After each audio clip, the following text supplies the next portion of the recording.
नमस्कार। आप सभी को हमारे चैनल पे बहुत बहुत स्वागत है और उम्मीद करते हैं कि आप सभी स्वस्थ और सुरक्षित होंगे। आज संविधान पर बहस हो रहा है और संविधान की रक्षा, सुरक्षा, प्रगति सब पर कांग्रेस और विपक्ष के नेता एनडीए सरकार पर यह ब्लेम लगाने में जुटे हुए हैं कि एनडीए सरकार संविधान को तोड़ मरोड़ रही है, आरक्षण को हटा रही है और कुछ भी आगे नहीं बढ़ने दे रही है। ऐसा पूरे की पूरी एजेंसी पीछे पड़ी हुई है और उसको लेके महुआ मोइत्रा से लेके प्रियंका गांधी वाड्रा जी ने सब ने एकदम बहुत पुरजोर तरीके से हमला किया है आज एनडीए पे। और यहाँ तक कि अखिलेश यादव जी ने तो अल्पसंख्यक वर्ग को सेकंड कैटेगरी सिटीजन बनाने की कोशिश करने का तोहमत लगा दिया एनडीए और बीजेपी पे। लेकिन इन सारे भाषणों को यदि आप देखिएगा तो सारे के सारे विपक्ष के नेता प्रिविलेज्ड मैनर में कन्वीनियंस पॉलिटिक्स में लगे हुए हैं।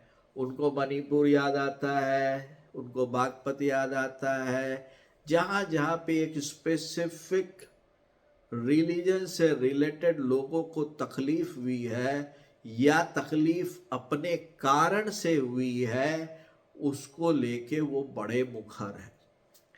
जिन्होंने पत्थर चलाया उन्हीं को पक्षधर बनकर बैठे हैं। लेकिन कोई बात नहीं, आपका अपना एक पॉलिटिक्स है और उसकी मैं पूरी इज्जत करता हूं। लेकिन मैं बड़ा इमोशनल हो गया यार कि गद्दी भी क्या चीज होती है कि आप लोग चंद वोटों के लिए लेट गए हो जमीन पर। यदि वोट एक है उसके लिए कम से कम 20 पार्टियां लेटी हुई हैं, क्योंकि आपको लगता है जो दूसरा साइड है जो रिलीजन का, वो आपको ऐसा ही दे देगा। घर में आप भी घंटी जरूर बजाते होगे, लेकिन बाहर आते ही आप बदल जाते हो। और यह देख के मैं बड़ा इमोशनल हो गया कि प्रियंका गांधी वाड्रा जी को सब याद आया, लेकिन बांग्लादेश नहीं याद आया, उनको कनाडा नहीं याद आया, उनको अयोध्या नहीं याद आया, उनको आरजी कार याद नहीं आया। और उनसे बुलवा लो ना एक बार, वो एक बार संसद में खड़ा होकर वो आतंकवाद के खिलाफ, इसके खिलाफ, खालिस्तान के खिलाफ एक कमेंट दे दे, नहीं देंगी, क्योंकि सब वोट बैंक की राजनीति है। उससे भी अच्छा हमारी महुआ मोइत्रा जी हैं और सयानी घोष जी, जिन्होंने आरजी कार हॉस्पिटल के वक्त में कितने विवादास्पद बयान दिए थे। आज मणिपुर याद आ रहा है, आज कश्मीर याद आ रहा है, लेकिन वो बहन याद नहीं आ रही उनको अपनी, जिनके जिनके लिए इतना बड़ा आंदोलन हो गया था।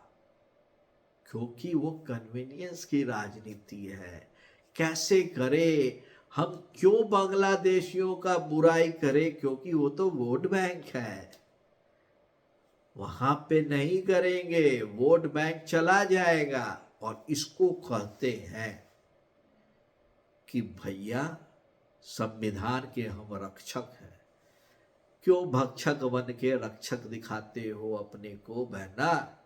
आप जो सच्चाई है वो पूरी दुनिया जानती है, जो आपको वोट देती है वह भी जानती है। इसीलिए तो अब लिस्ट आती है।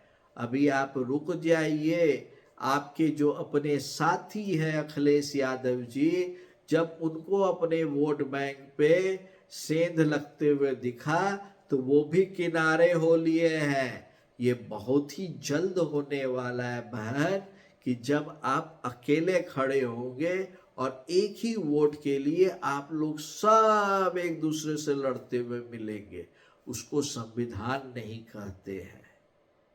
और यह संविधान की नई परिभाषा देखकर मुझे ऐसा लगा भाइयों, जो वोट देने वाले हैं वो भी आपको पहचान गए हैं।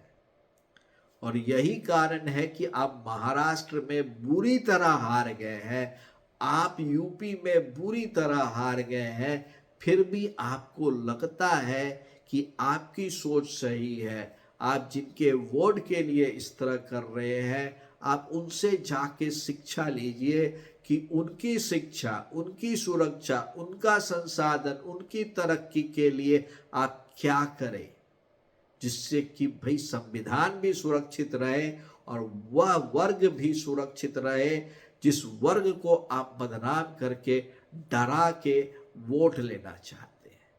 यदि आप मेरी बात सही लगे हो तो बहुत बहुत धन्यवाद। ये मेरा अपना पर्सनल व्यू है। तब तक के लिए आप सभी को बहुत बहुत धन्यवाद।